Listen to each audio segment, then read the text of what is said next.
Olá, tudo bem com vocês? Bom dia, boa tarde, boa noite. Bom, meninas e meninos, a gente vai ver um assunto hoje que vocês já conhecem, tá? Mas, de qualquer maneira, é como a gente sempre fala, nunca é demais a gente comentar sobre cada um desses assuntos. Então, hoje, o assunto vai ser saúde alimentar. Aí vamos falar um pouquinho o que é saúde alimentar. Vamos falar também de obesidade, tá? Um pouquinho. E de atividades físicas, ou seja, tudo que está relacionado, né? Saúde alimentar está relacionado com obesidade, que também está relacionado com atividades físicas. Bom, então, a gente diz o seguinte, uma alimentação saudável. Uma alimentação saudável é uma alimentação equilibrada, tá? Então você pode comer qualquer coisa.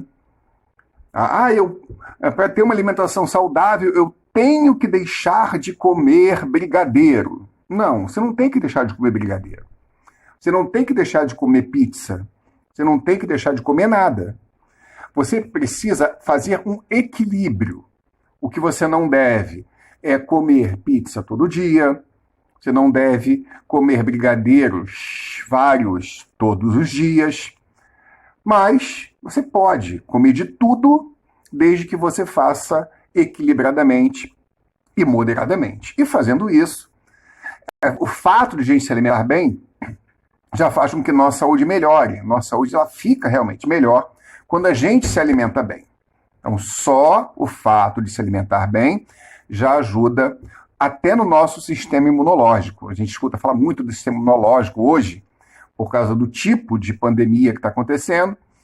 Então, não é que comer bem, né? Se eu comer bem, eu não vou ter a Covid-19. Não é isso, ninguém falou isso. O que as pessoas dizem é que uma boa alimentação melhora o seu sistema de defesa corporal. Então, comer bem tem que fazer parte do nosso dia a dia. Então, existem pirâmides alimentares, né? A gente já falou nisso. E aí, a gente diz, prefira alimentos naturais. Tá? Prefira frutas, prefira legumes, verduras, prefira os alimentos naturais. Você tem que comer moderadamente alguns tipos de alimentos, como ali o sal, né? Evita sal em excesso, evita açúcar em excesso. Tá? Você tem que moderar, não deve exagerar. Alguns você deve limitar. Não é que não possa comer, você deve limitar, tá? Deve limitar, por exemplo, alimentos processados. Você deve evitar as comidas de fast food, limitar. E evitar. Só que evitar não quer dizer que você não vai comer nunca. Então, doces, evite doces, tá? Pode comer doce? Pode, mas vamos evitar fazer esse uso, essa ingestão excessiva. Então, a ideia de fazer uma alimentação saudável é seguir alguns passos. Lembrando que você pode comer qualquer coisa desde que faça um equilíbrio. E aqui, aí nesse caso, a gente está falando especificamente de refeições, das refeições principais, né? Almoço, jantar, tá? Então você tem ali as proporções que a gente deve ingerir para ter uma alimentação mais saudável. Então, repare que você pode comer carnes, queijos e ovos, né? Que são fontes ali importantes de proteínas. Então, é lógico que você vai comer. Só que não precisa comer exageradamente. Você não tem que comer 3 bifes no almoço, tá? Não há necessidade disso. Você vai comer um pouco mais de cereais, macarrão, farinhas, tubérculos. O que é isso? É carboidrato, é fonte de energia. E você precisa disso no seu dia a dia. Você vai precisar de mais carboidrato que de proteínas. E aí fala que você pode comer uma quantidade maior de verduras, legumes, leguminosas e frutas. O que é aquilo ali? Aquele negócio ali que a gente está vendo? Aquilo ali são fontes de vitaminas e sais minerais que a gente precisa e de a maior variedade possível. Na verdade, que a gente precisa de uma grande variedade. Então ali ele colocou, né, um arroz, colocou alface, tomate, uns grãozinhos de feijão, colocou uma carne. Então é um prato equilibrado, tá? É um prato que você tem ali grande parte dos alimentos, dos nutrientes que você precisa no seu dia a dia. Isso aqui é um negócio interessante, né? Quando eu estava pesquisando para preparar a aula de vocês, eu achei esse quadro. E esse quadro, segundo os pesquisadores, ele mostra para a gente muitas coisas que o adolescente usa na sua alimentação diária. Então fala, tá vendo? Em primeiro lugar, arroz. O adolescente come muito arroz, come muito feijão. Claro que não é todo mundo, por exemplo, que come feijão. Não é todo mundo que adora arroz. Isso é uma média, isso é uma pesquisa com uma quantidade grande. Tá? Então, eu como muito arroz, mas o outro não come. Então é uma média. Aí diz que o adolescente come muito pão, bebe muito suco, carne. O adolescente adora carne, só que carne não só vermelha, variadas. Refrigerante, diz que o adolescente adora refrigerantes. Lembra que é uma média. Então, vai colocando aqui pelo menos os 20 tipos de alimentos que os adolescentes usam mais, né, no seu dia a dia. Então, achei um quadro interessante para colocar para vocês, né? Claro, esses slides, eles vão estar lá no mural também de vocês. Vou colocar no mural de vocês, tá? Aí a gente entra na história da obesidade. Vamos lembrar o seguinte, a obesidade, ela não é necessariamente um problema alimentar. Tá? Existem várias causas para a obesidade. Só que no nosso caso aqui, a gente vai tratar de coisas que a gente pode fazer. Lembra também, né? A gente já conversou sobre isso. O que é ser obeso? Não é isso? Então, isso depende muito de pessoa para pessoa, de porte físico, tipo físico. Tá? Nesse nosso caso aqui, a gente vai considerar como obesidade aquela condição onde a pessoa passa a ter problemas de saúde. Tá? Quando a pessoa passa a ter problemas, a gente vai tratar aqui, não, um problema de saúde, tá? Não um problema físico, um problema de saúde. Então a gente vai tratar aqui de obesidade como isso, como sendo um gatilho para o disparo de problemas de saúde. Tá bom? Aí a gente vai entrar naquele IMC, né, no índice de massa corporal, e essa tabela, isso já foi falado também para vocês, isso varia muito, com idade, com o tipo de país onde você mora. No Brasil, por exemplo, nós temos vários biotipos, então isso é muito variado. A gente também não pode ficar se ligando num padrão pré-estabelecido, porque nós, brasileiros, não temos um só padrão. Nós temos vários padrões. E a gente cai no cálculo do índice de massa corporal, uma fórmula que vocês já conhecem. Para calcular a massa, sua massa corporal. Então você tem 30 quilos, 40 quilos, 55 quilos, 95 quilos, dividido pela sua altura ao quadrado. Então, se você tem 1,50 m, vai ser 1,5 vezes 1,5, né? 1,5 ao quadrado. Aí massa dividido por a sua altura ao quadrado, você acha o seu índice de massa corporal.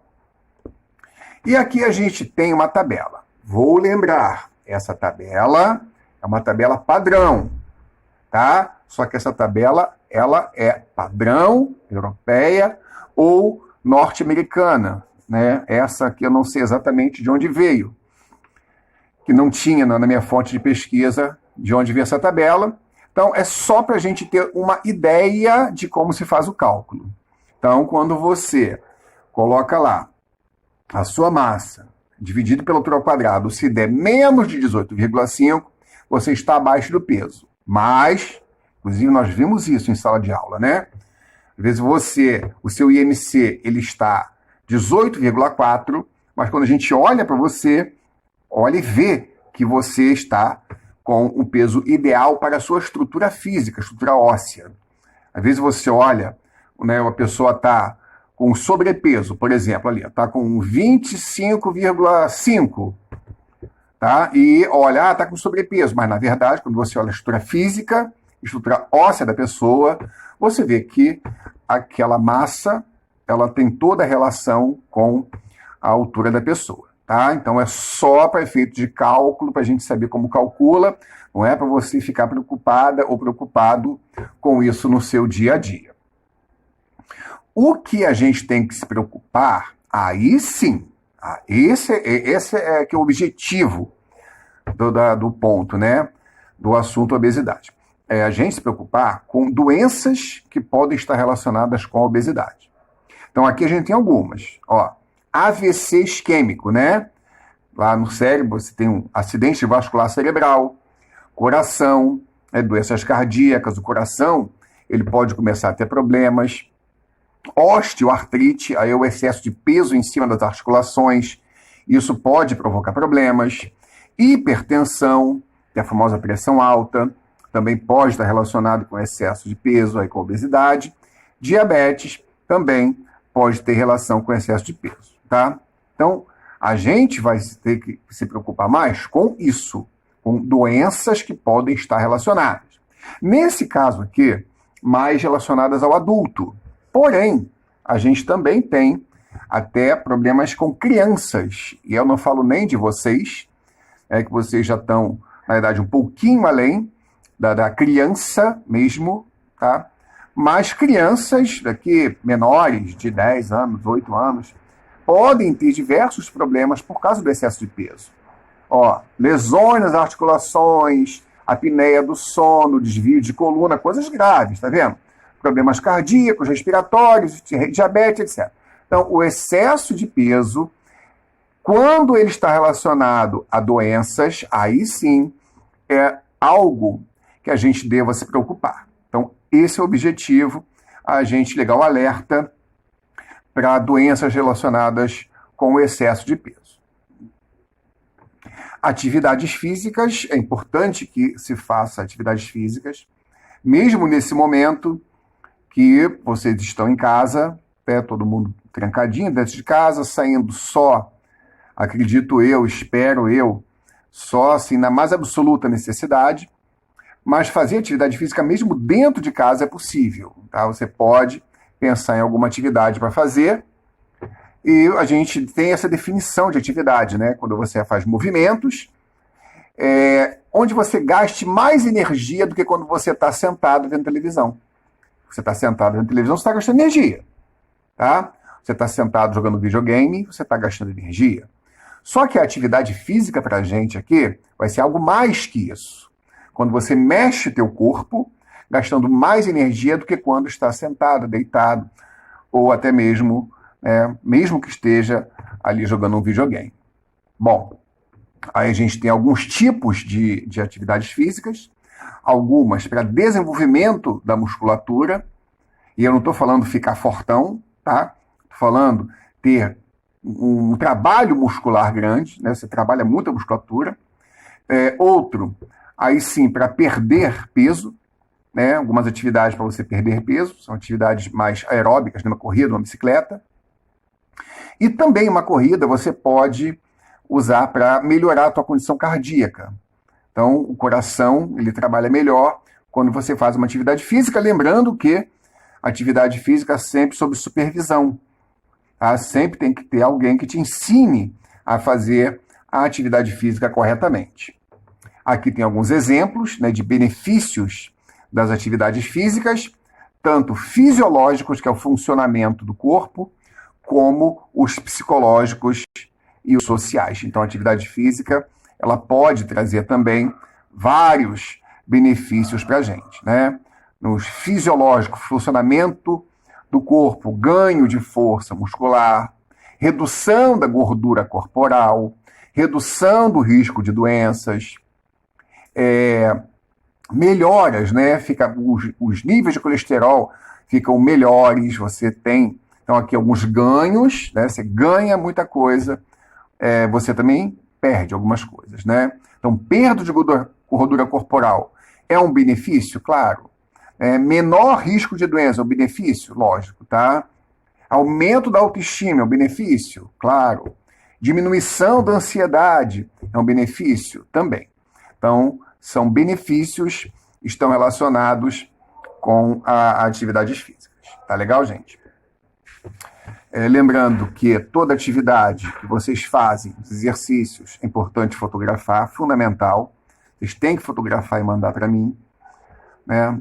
Infelizmente, nem todos estão mandando, eu preciso que vocês mandem, ou pelo sistema, lá na ferramenta comentários, ou pelo e-mail, ou, na última hipótese, no Instagram, também vocês podem mandar, mas a preferência é essa, né? Pelos comentários, se não for possível, pelo e-mail, tá? Vocês provavelmente estão recebendo ou vão receber um comunicado da escola, né? Vai ter uma mudança importante nas nossas aulas, então a gente vai ter uma mudança importante, vocês vão receber, mas podem ficar certos que essa mudança vai ser legal, vai ser uma mudança boa. A gente teve uma reunião, né? Foi comunicado para a gente. É claro que eles ainda estão fazendo ajustes no texto para mandar para vocês, mas certamente vai ser um ganho. Nós vamos ter mais um ganho aqui nesse período que, infelizmente, a gente não está podendo se encontrar pessoalmente, tá? Mas vai ficar tudo legal, tudo vai ficar ótimo, tá? Mais uma vez, vou lembrar para vocês, fiquem em casa. Caso seja extremamente necessário a sua saída, você vai colocar tua bermuda, tua camisa, teu vestido, tua sandália, teu tênis e vai colocar sua máscara. Lembrando, máscara agora é peça de vestuário. Lembrando que a máscara tem que cobrir a maior parte do teu rosto, no alto do nariz até embaixo do queixo, pegando lá pertinho da orelha, tá? Quanto mais perto da orelha, melhor. Quanto mais cobrir o teu rosto, maior sua proteção.